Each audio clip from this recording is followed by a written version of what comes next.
Ces ouvrages d'art ont jeté les bases d'une vraie politique hydraulique. Aujourd'hui, près de 140 barrages alimentent les agriculteurs en eau.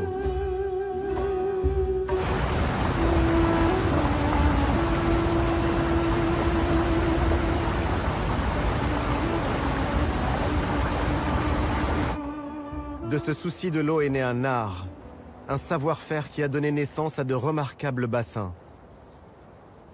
Certains sont vieux de plus de 700 ans.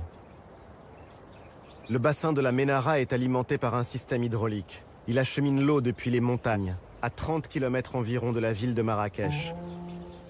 Ce bassin permet l'irrigation de l'oliveraie qui l'entoure. La Ménara.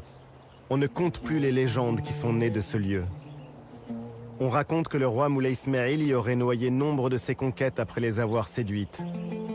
D'autres disent que sous le bassin se trouve le trésor que le sultan Abou Bakr ibn Omar aurait rapporté d'Orient. Reste un lieu à part, loin de la folie du centre de Marrakech.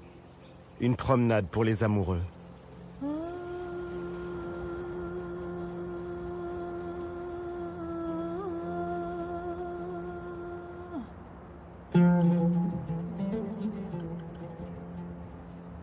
Marrakech a été fondée au XIe siècle par une femme, Zine ibn Fzawiya, l'épouse du roi Youssef ibn Teshfin qui rêve de conquête. Son mari parti en guerre, Zine ibn Fzawiya s'établit dans cette palmeraie au pied de l'Atlas.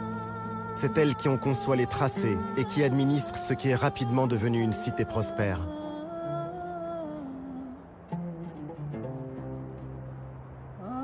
Derrière ces remparts robustes, Marrakech, la ville impériale, est devenue l'une des capitales du tourisme mondial. Mais même au cœur des lieux les plus visités, l'âme de la ville est restée vivante.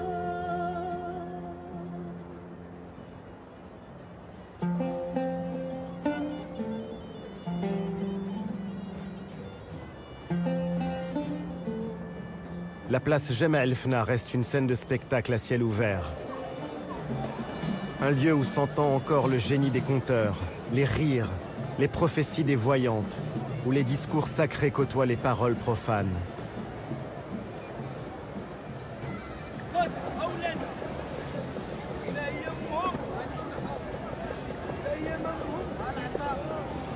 Jemaa el-Fna garde le souvenir de ce temps où le réel et l'imaginaire se confondaient.